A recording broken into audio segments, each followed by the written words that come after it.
Because one day I want to play FIFA. All right, guys, real quick. This is that problem earlier that was bugging me. It should work out. So when we did the inverse sine here, we got the 48.18, whatever. Right? Remember this a while back? And then when we did the inverse sine here, we got that. But of course, it's just a reference angle. So my brain, I started trying to work backwards, and it wouldn't quite work in my brain, so I just kept going. But if you do 180 minus that, if this is 48, twice that can't be in the first quadrant. So the inverse sine of twice of it is going to give me a reference angle. 180 minus that is 96.3, blah, blah, blah. Divide that by 2, you get this. Exactly what you would expect. Okay. So that's the point I was trying to make earlier. If I can get sine of x written and sine of 2x written, when I take the inverse sines, of course, one should be double the other one. Yeah. Are you allowed to just take x and double it? All I'm doing to do this is just comparing. If I solve this for 2x, then of course I could just divide by 2 at the end, right? Now here, of course, what I wanted to prove was if you treat this separately, sine x, sine 2x, and just solve for each, one will be double the other one. I was just trying to show it that way. Gotcha. Now, of course, to get 2x, I would just double this, you're right.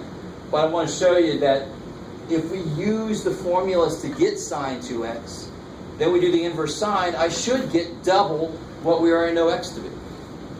And I wasn't because I wasn't, this is a reference angle. I had to do 180 minus that to get into the second quadrant. Cool. And you can't do that in radians, right? No, you can. It's just I wanted degrees just so it was. When you try and take the inverse sine of rad 5 over 3, you can't do it in radians. Sure, you can. Stupid.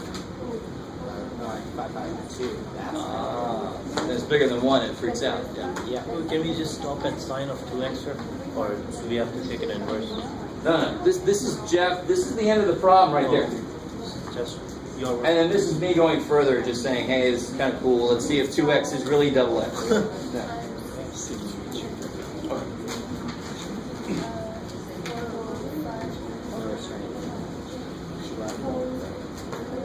By the way, guys, I had a question about section 7.5 homework. So I had 5 through 60 every third one. I think that 3 was a holdover from last semester. It should be a 5 there. So if you've already done every third one, you got some extra practice. But if you haven't, then you only need to do every fifth one. All right.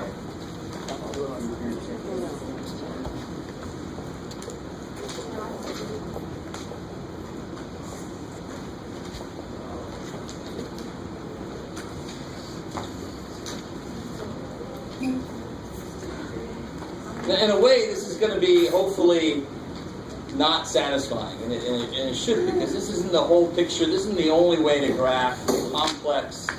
If you have a function, you have complex inputs. There's certainly other ways to graph those.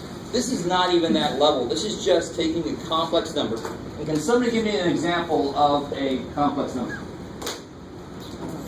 7 plus 4. I got a lot of stuff going on. So let's say 2 plus 7i. Just combining a few things that are. So it's kind of it could be just 7i is obviously a complex number. It could have a real part, an imaginary part. 7 is complex. I love it. So 7 is the complex coefficient. Cool. This is what's really not satisfying at this moment, but it leads to something really kick-ass cool, which at first is going to be, why the hell are we doing this? And of course, you know that feeling already. Another possible subtitle to this class. But then it very quickly becomes something that lets us do something we could never really have done before today.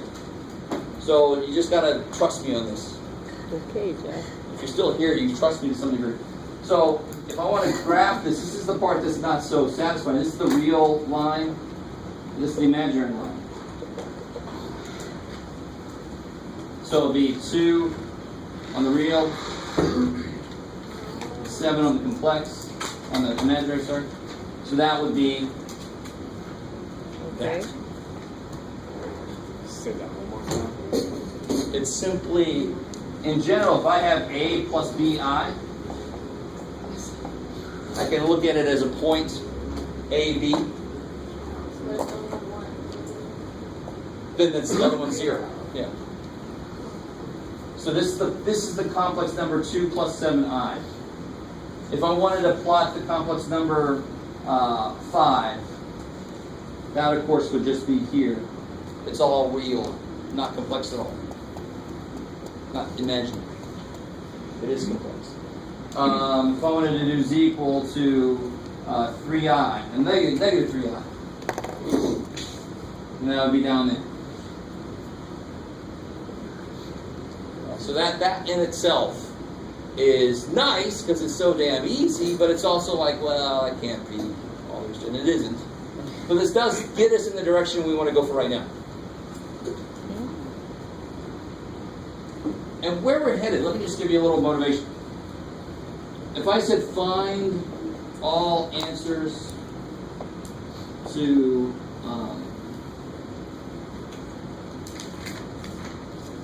that.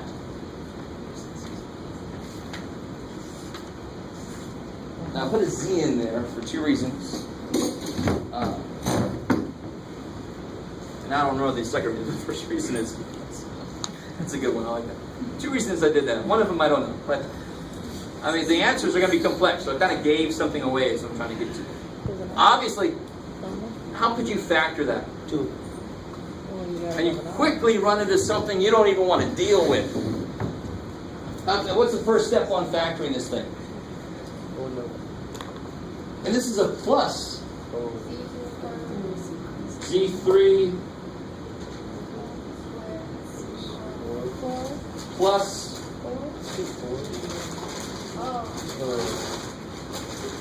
not 8, but 8i z cubed minus 8i. Now keep going. Do you want to keep going? I don't want to keep going. Okay, so, I mean, and that's not that big of a step up for the problems we can do. I really want you with me here. The problems we can do are not that far away from this. So it's kind of irritating that I didn't really make a much more difficult problem, but it immediately becomes something I never really want to ever do in my entire life.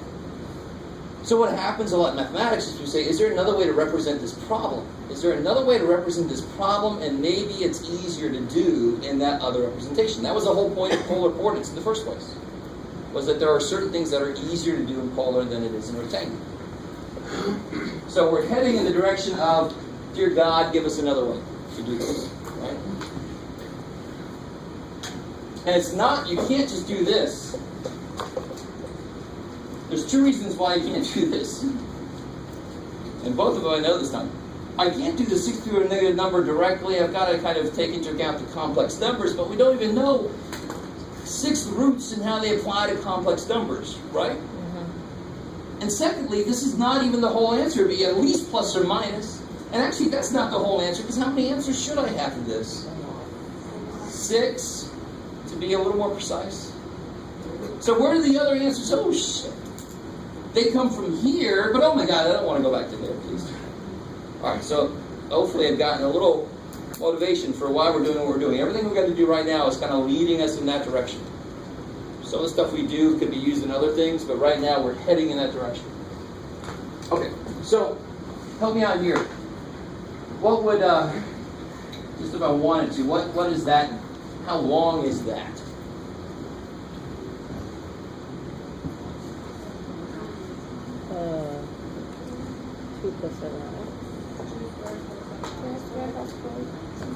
Oh, it's Good. Well, yeah. So this is 2, right? And this is 7. So this will be the square root of 2 squared plus 7 squared. No, because again, the I becomes an axis, right? How are you doing? So this is kind of neat. This scale is in 1s. This scale is in I's. Another way to look at it. How's that? Sounds painful, but it's okay.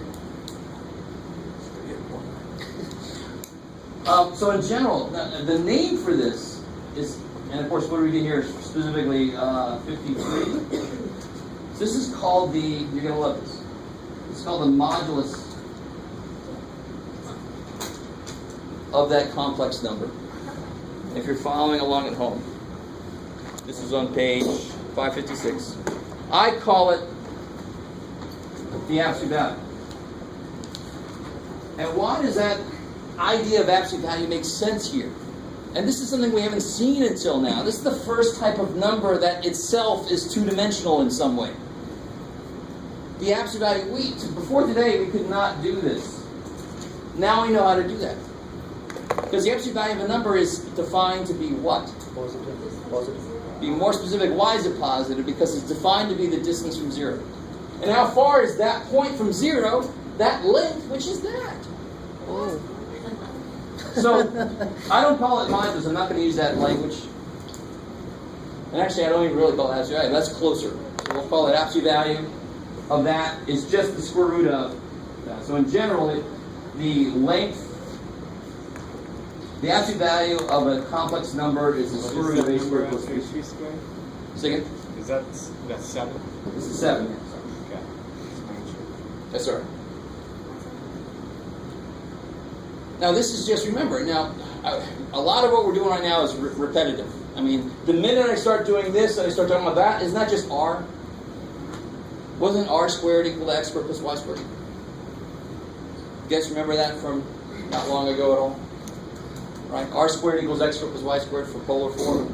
Isn't that exactly what this is saying? The length, this length is r squared plus x squared. Square root, I mean, it's the same exact thing. So guess where I'm going to go next? What angle is that at?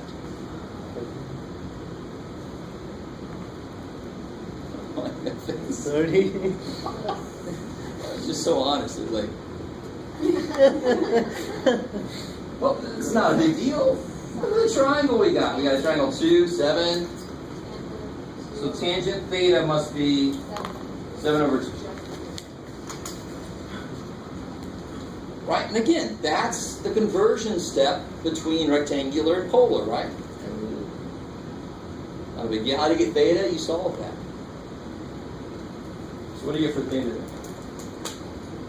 You get an inverse tangent of 7 over 2. Should get 80-something degrees maybe, I don't know.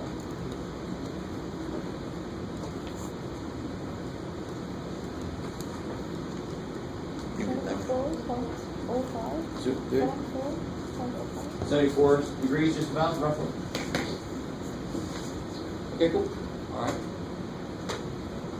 So,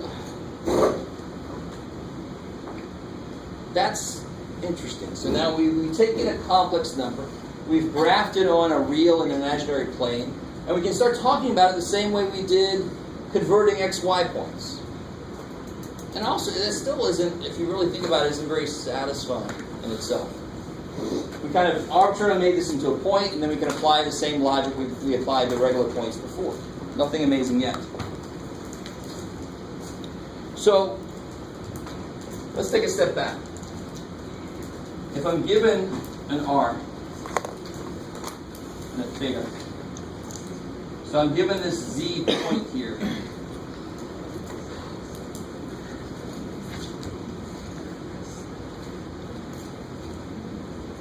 Okay. Then I can replace A with something a little more specifically about r and theta. What is this here going to be? That's going to be the A piece, right? The real piece. What is that length? What is that side?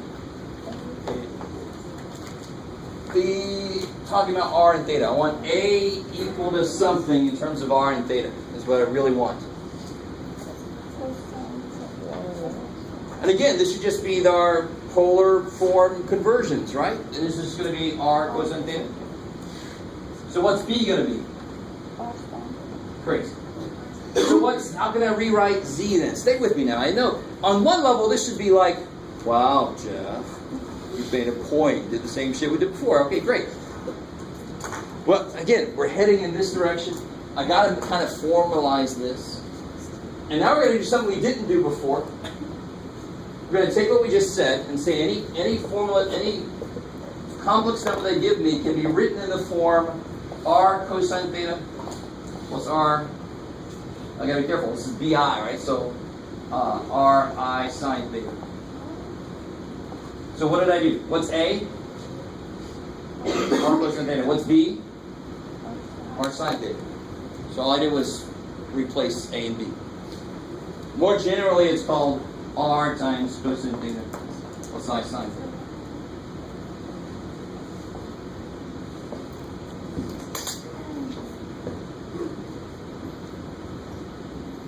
All right, so not surprisingly, this is called the polar form of complex numbers. This is why it should be exactly the same feel as what we did with xy converting to r theta. It's the same thing. I just had to start with realizing I can graph a complex number on a real plane, a real axis and an imaginary axis. Okay. So where can I go from here? Well, immediately, what if I had two different ones? Z1 is R1 cosine theta 1 plus I sine theta 1. Questions? And Z2 is R2 cosine theta 2 plus I sine theta 2. And Z3, no. What would Z1 times Z2 be? And actually take a second and try to do that. Go ahead and just attack it, right? Don't care what cosine and sine are, just multiply these things together. And I'll get started. It's R1, R2 times FOIL.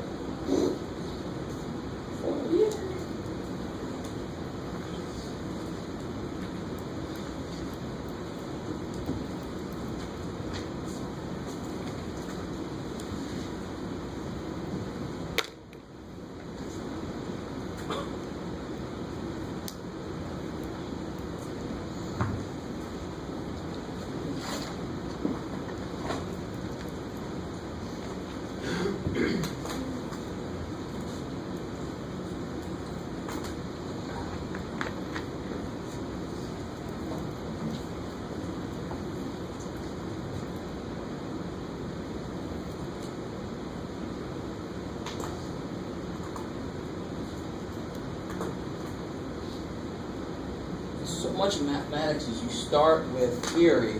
It's not even theory. This is just given two different complex numbers. And you just brute force it. But then the beauty of it is to step back and try to look at patterns that you see. So then I don't have to brute force anymore. I can be smarter about it in the future. If I have to do this 80 times, I would like a shortcut, please. So what do you get? I mean, brute force is you get cosine theta 1. Careful now, these are two different angles, so. Right? No. Oh, sorry. Plus cosine theta 2 times I sine. Cosine. Yeah, plus, let me do this. Let me collect all my I stuff together. I'll get cosine theta 1, sine theta 2, and sine theta 1, cosine theta 2, right?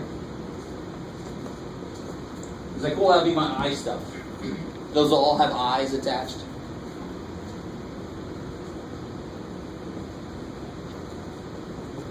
And then what do I get at the end? I squared.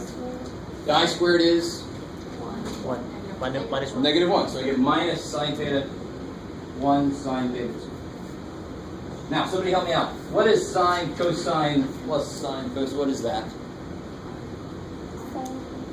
Who's the nice guy? Sine and cosine and this plus. That's sine. That's sine of theta 1 plus theta 2. So I get I sine theta 1 plus theta 2. What's cosine, cosine minus sine, sine? Cosine of theta 1 plus theta 2. Now that's just silly. When you multiply two complex numbers, if they're in this form, all you have to do is add their angles and multiply their lengths. That's crazy. So then it'd be easy to do several of them in a row, right? If you had Z1, Z2 times Z3, it would be R1, R2, R3, cosine of theta 1 plus theta 2 plus theta 3, plus I sine theta. Okay. So that's step number 1. This is still not quite where we want to be. I'm still not talking about roots yet, but I am talking about multiplication, so we are moving in that direction. Where am I? Okay.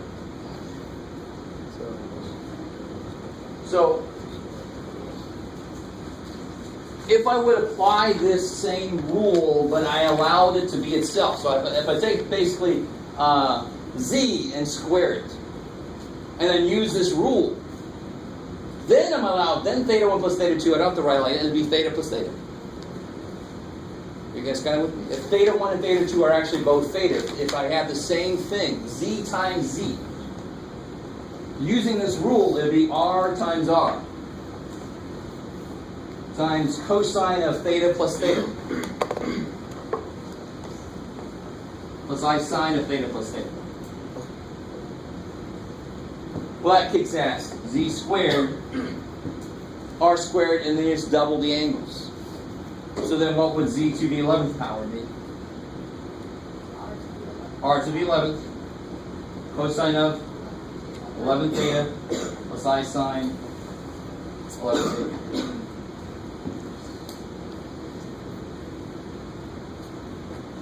You guys semi with me? So quick concrete application, right? Got to take every now and again. We got to take a concrete break. Please, Jeff, give us actual numbers and stuff. So somebody give me a complex number. Maybe it's not 7-9. Maybe something that's got both parts to it. 7 plus 2i. All right, 7 plus 2i. So if I were to do 7 plus 2i cubed, I'd have to do 7 plus 2i, 7 plus 2i, 7 plus 2i. Okay. Alright, so let's go through this. I get 49 plus 28i minus 4, right? So I get 45 plus 28i. Check these again. Then you get 45 times 7 is 315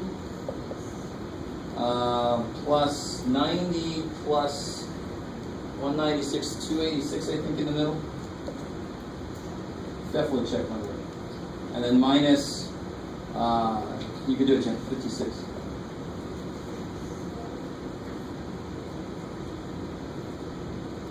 Yeah, 196 and 90, I think that's right. I'm going to check my work here by doing it the slightly easier way.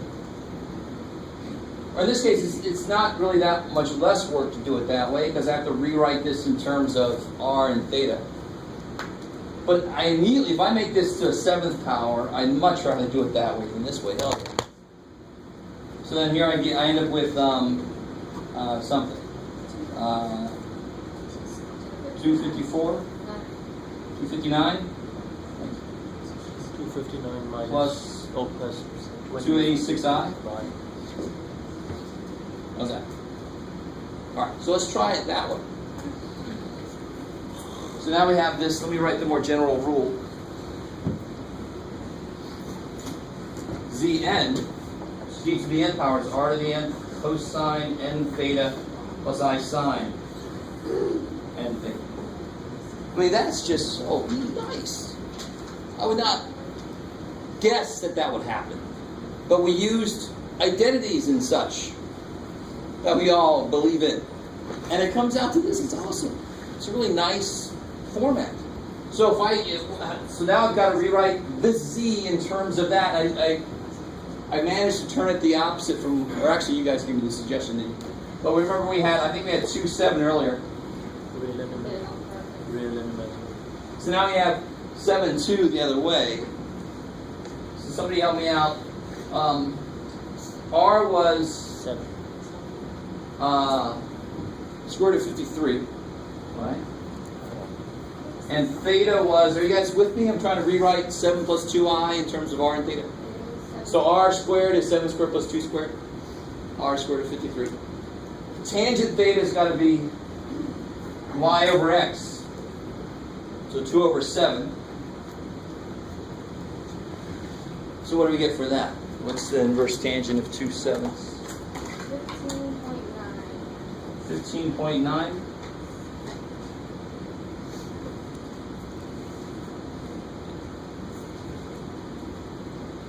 What?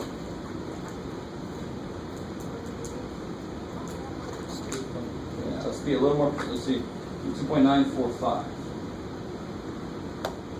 more we round, more we're off in the end. So, if I want to do z cubed, that's what I want to do here, right? Z cubed. What I would do is r cubed times cosine of 3 times this, 47.836, plus I sine of that.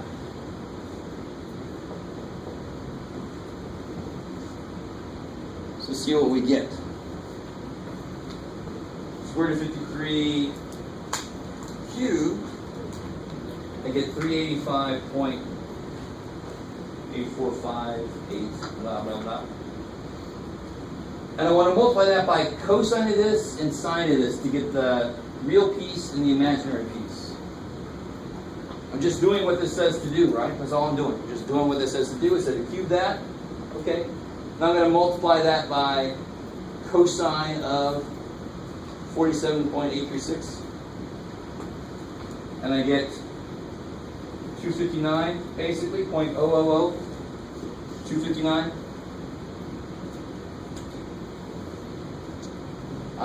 And then if I multiply this, if I multiply that by sine of 47.836, stay with me now. I get 0.7, how did I do that? 385, oh, go. The times button, there you go, Jeff. Sine of 47.6. I get 286 basically. 285.999. 286. Now, obviously I did cube so that we wouldn't go insane watching me do this. I could have very easily put a 5th power up there. That would have probably put us on the brink. Watch me foil it out. And you see, and that would have been the same amount of work. That would have been the exact same amount of work here. You raise this up by 1, and your amount of work goes up quite a bit. You raise that up by 1 billion, and the amount of work stays the same. So obviously this has huge, and if you're doing any computer programming that relies on doing this, you obviously go for this one. So much less computation time. If you don't care about computers, okay, hold on. Alright, so that was our first little concrete break. So now we got these two things going for us here. So now let's take, from this times this is here. Oops, sorry. Is here. And then this times this is here. So it should be, of course, an I in there, but I was just mostly worried about the numbers. Alright. So it's really nice seeing concrete stuff. Do it one way, you get this. Do it another way, you get the same damn thing. It was a little off because we had to round somewhere. So it's going to be a little off at the end. So let's work towards a root. I want to get a formula for z to the 1 over n. That would be an nth root of z. So the way we do that is we say, Jeff looks back at what he wrote earlier so he can get himself straight. Okay, good.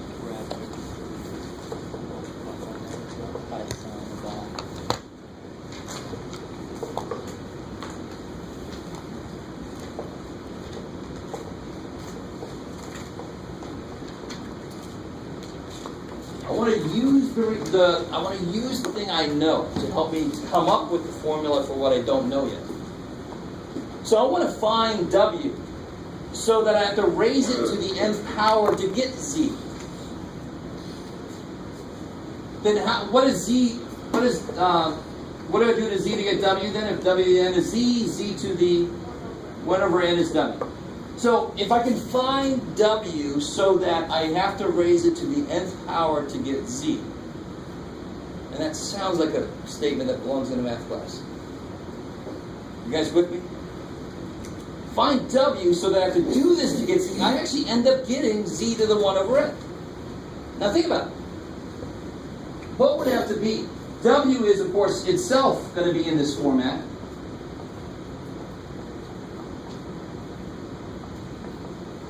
But what does this have to be so that when I put it in here, I end up with just R. That's the idea. That's what we're thinking about here. What does W have to be? What are the parts of W have to be so that when you do this to them, it becomes this? What do I raise something to the nth power to make it to the first power? What power must already be up there? 1 over n. The 1nth power. Yeah. So then R1 must be R to the 1 over n. Well, it's got to be true about theta 1. I need to multiply by n to get theta back. So of course, it already has to be theta over n. Because what do I multiply by n to get theta?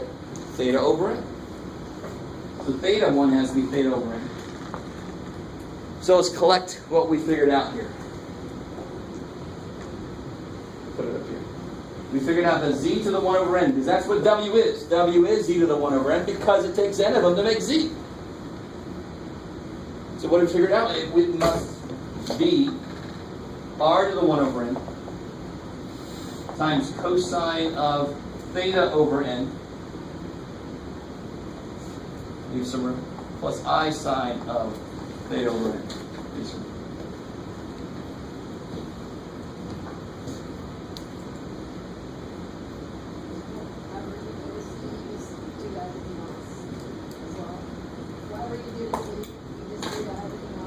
Not really, because here I'm taking the nth root, and here I'm dividing by n. Completely different operations, but we saw it happen when we proved this part. Now the reason I said leave some room is because if I'm dividing by n, let me see how I can say. There's more than one angle that I can put in there to get w back. And let me just put in here just so you guys can see. It's just our regular old. Now up to a point, because if I let k go up to n, what happens at n is going to be, it's going to go right back to itself. It's going to go right back to the beginning. So what I'm trying to capture is all those angles that exist from 0 to 2 pi. Now if I divide by n, I don't know if you guys remember, but we had a problem like it was divided by 3. But normally if there's one answer between 0 and 2 pi, now there's going to be 3 answers between 0 and 2 pi. Because if I divide by 3, that's going to give me an opportunity to hit that thing 3 different times. Let's see if I can explain it better. I don't think we did a problem like that. This is a good little side note. Let's see. If I have sine theta over 3 equals, make this nice, equals 1.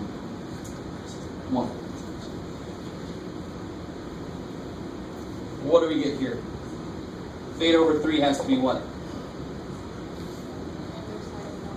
Which is, what is sine equal to what? Pi over 2. Yeah, so then theta has to be 3 pi over 2, right? So then you get, let's see if we're going the right way with this.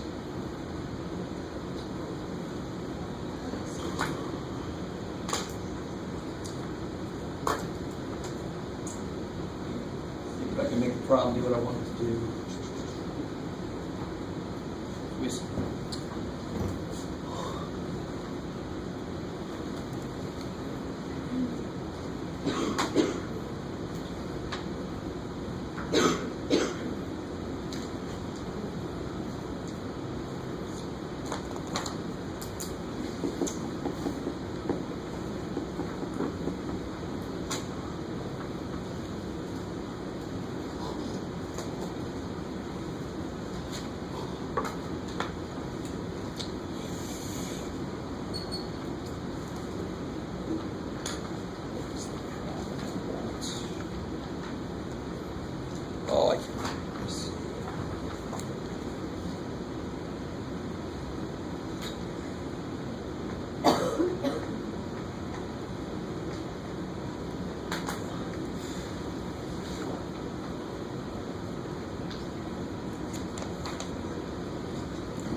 this, for example. If I say that I have a complex number, and anything that we put in here, for example, we had the one we just did a minute ago, but if we had, if r was 5 and theta was pi over 4. Now, technically, I could make this pi over 4 and I can make it plus 2 pi k. It's not going to do anything to this, right? It's still going to be the same thing. Cosine of pi over 4 plus 2 pi, cosine doesn't care. It's the same thing again, right? Because if it's a full rotation back. The minute I start dividing by n, that allows for intermediate steps to show up. Now, off the top of my head, I just can't remember a good problem to give you to show that. But so in general, I could take any complex number and add 2 pi k to it, just like we could do to get all the answers for any angle. The trick is, I want to go up from k from 1, from 0 up to n minus 1. Because at n, it kind of captures the first guy already. Again, it doesn't give you a new one. So when I'm dividing by n inside, this little plus 2 pi k allows for other possibilities. So it's sort of like, oh, that's a good example. Oh, that's exactly what I want.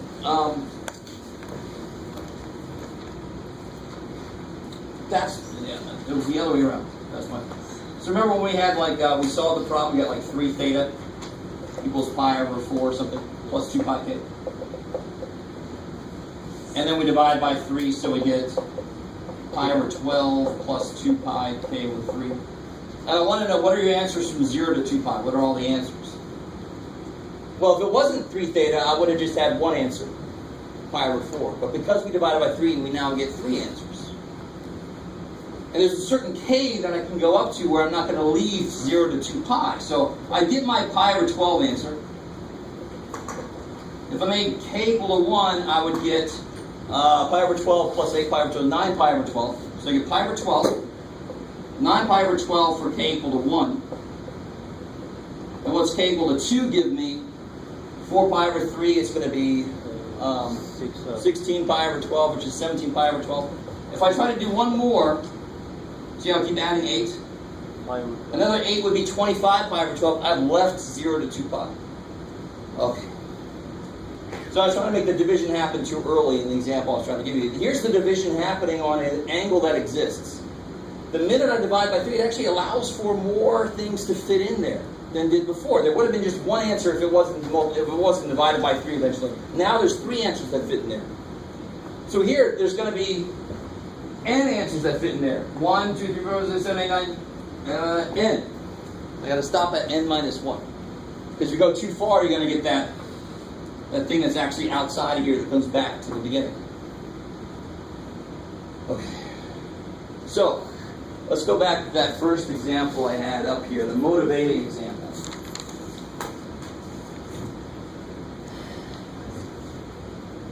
Okay. And it was, if I remember right, it was trying to solve this. So what I really want are all the 6th roots of 64. So if I can write, and this is where it gets a little bit into, I want to write 64 in this form. Yes, ma'am. Oh, sorry.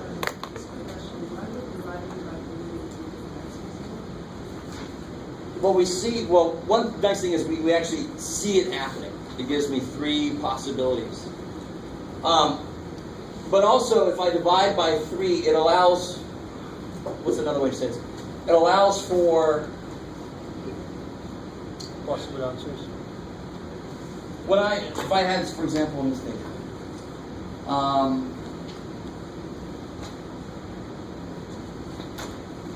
if I had square root of x, and I want to have an answer less than 1, I'm only allowed to use whole numbers. I can put x equal to 1 in there, and I'm going to get a 1 answer that's really just kind of one thing. I can put x equal to 0 in there, I get a 0, right? If I have an x over 3, Now I could put a 1 in there, a 2 in there, or a 3 in there. Right, so dividing by 3 allows for there to be more possibly of this to put in there. That's still a little unsatisfying, but. Second. 0 to 2 pi. Because I have a set interval that I want to live in. So if I divide by 3, I'm actually giving myself a little more room to fit more answers in there. Right? If I multiply this back out by 3, it's actually not between 0 and 2 pi. Yeah?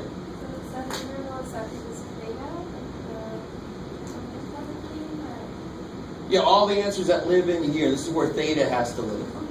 Exactly. And then those would be true individual answers. Each one of these is an answer. That is the same as that. That one is the exact same as that one. These 3 are truly individual angles. They're their own angles. Does that make sense? So that's what dividing does for me, is it kind of gives me more room to fit more stuff in there. How much more room? Exactly that much more room, right? But if I had 4, there would have been 4 possible answers. Yeah? Do you add those angles to the drawing just so there's like a visual, like you... Oh yeah. So there's pi over 12. 9 pi over 12 is actually 3 pi over 4, so that's right here. Right? And 17 pi over 12 is, let's see, where can I relate it to? 16 pi over 12 would be 4 pi over 3, which would be right here. So that's a little bit more than that, so I think it'd be right there. These should be equally spaced.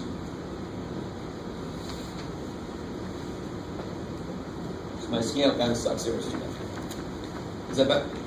Cool.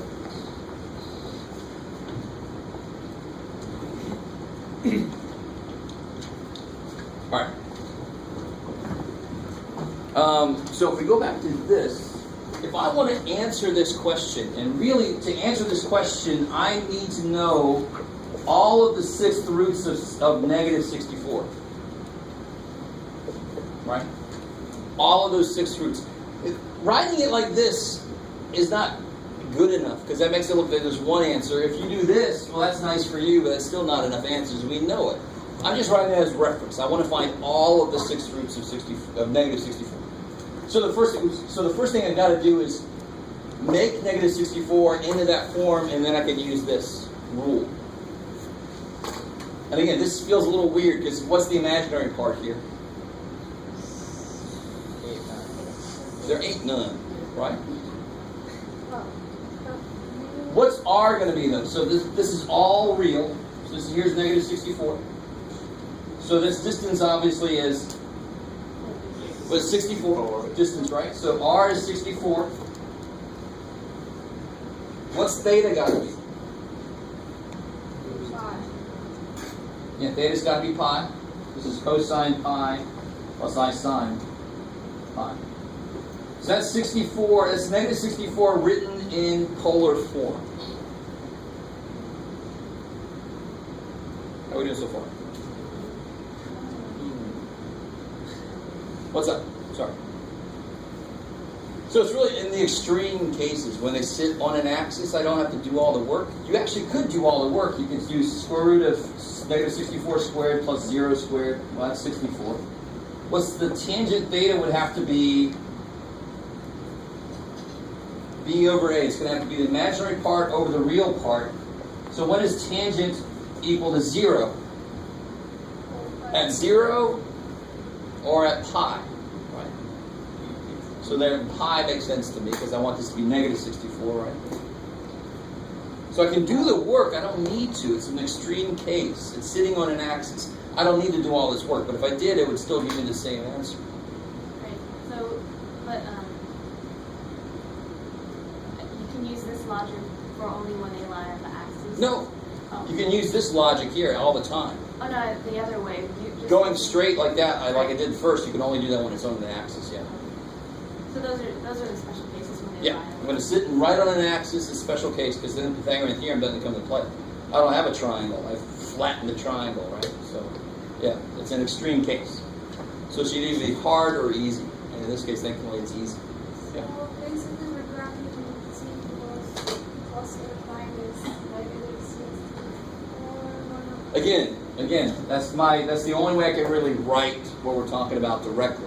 What I really want to do is figure out what is z, all the z, so that when I raise it to the 6th power, I get negative 64. And of course, how many of those should exist? 6 of them. That we've known for a long time. If my equation has a 6th power, I have to have 6 answers. In this case, they're all going to be complex. All of them are going to be complex. So let's see what we get here. So now I've identified r is 64, and theta is pi. So now I can just plug and chug into my equation here. So 64, negative 64 to the 1/6 equals r to the 1/6. So 64 to the 1/6 times cosine theta was pi. N is 6.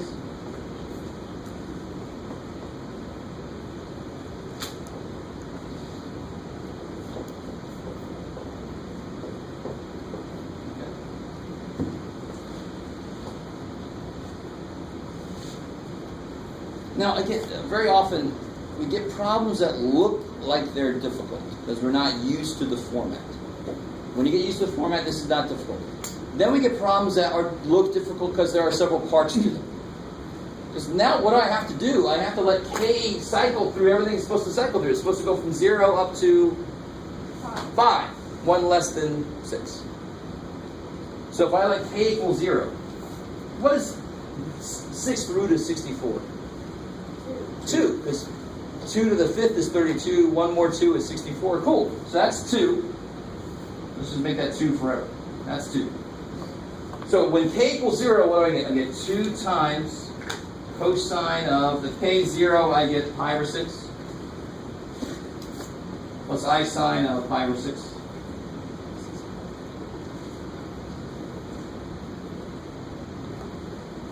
What's cosine of pi over 6? Sorry, yes. Why did you take out the 2 pi k? I'm letting k equal 0. Okay, So then 2 pi k is 0. gotcha. Cool. Yeah, square root of 3 over 2 times 2 is square root of 3. Sine of pi over 6 will be 1/2 times 2 is 1, so I get plus I. So there is one. If I took the 6th power of that, you would get negative 64. And you can check that really quickly if you knew how to use the complex part of your graphic calculator, which there exists a complex. It can handle complex inputs. I will let you figure that out. If k equals 1, I get twice cosine of what? What happens here? If k is 1, 2 pi.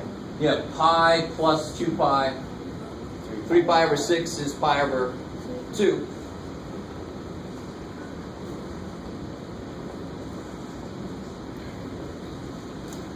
What's cosine of pi over 2? 0. And what's sine of pi over 2?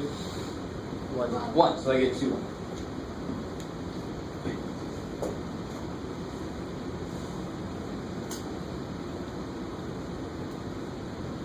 And then k equals 2. So here it would be 2 times cosine of k is 2. That's 4 pi plus pi is 5 pi over 6.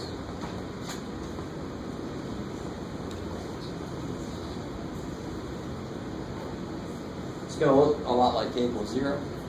So now we're in the second quadrant line. So cosine of 5 pi over 6. Half. Ready to 3 with it. Yeah, it's negative root 3 over 2 times 2, so negative root 3. And then what's sine of 5 pi over 6? Positive half. Positive a half, because it's in the second quadrant. Y is positive. So plus 1i. And so forth. I mean, one thing I want you to realize, you would get these in all of their conjugates also, right? I have 2i as an answer. What else should I have as an answer? negative 2i. I have root 3 plus I. I should also have root 3 minus I. I have negative root 3 plus I. I should also have negative root 3 minus I, right? And how many answers would that be? 6. Holy shit, so I don't have to do this anymore. You always look for that. You know the complex conjugate's going to be there. And of course, you can look on page 561 where they did all this work already. So if you didn't quite catch all of it, it's on page 561.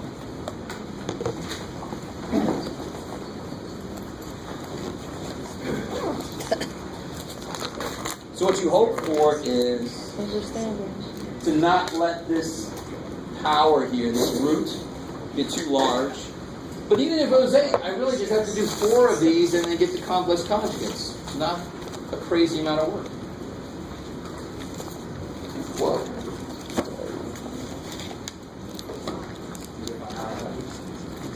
Okay. I've spoiled you guys so much, letting you out so early. So I'm not going to let you out. The next section is things called parametric.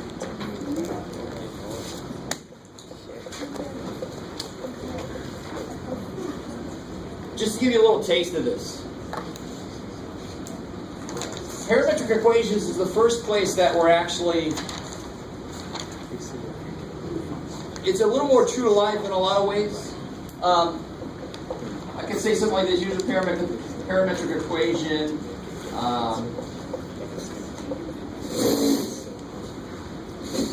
This is where you can make some really funky graphs. Very simple. And you know they're going to have parametric equations that have trig functions in them. Just be ready for that. And that's where you really get some neat stuff, some spirograph and a half looking stuff. To do this problem, they would first have to tell me, what's the true variable here? What's the true variable? T. T determines everything.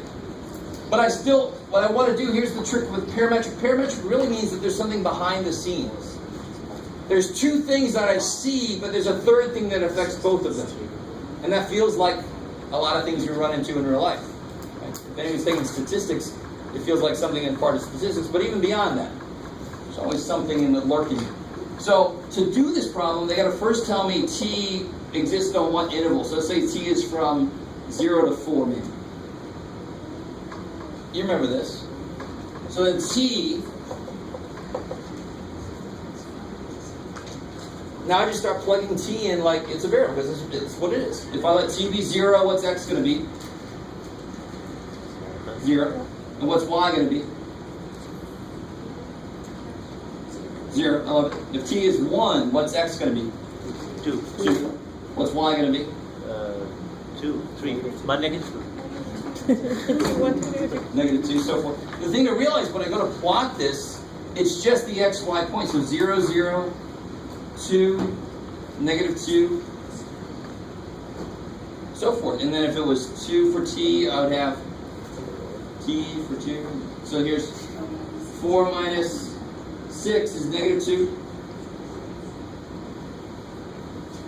So I might want to be, now, of course, when you get repeats like that, you might want to be a little more careful. You might want to actually do 3 halves maybe in the middle to see what's going on. Is it up here, is it down, what's it doing there? My guess would be it's doing something like that. It's going to have some kind of parabolic feel to it in the y values, and the x values are going to be kind of linear. Yes, sir. So this is just a little taste of what's going to come up, and it really can get funky depending on what kind of functions you put in there. So that's the next section. And actually, compared to what we've been doing, this section should be, you can sink your teeth into it pretty easy.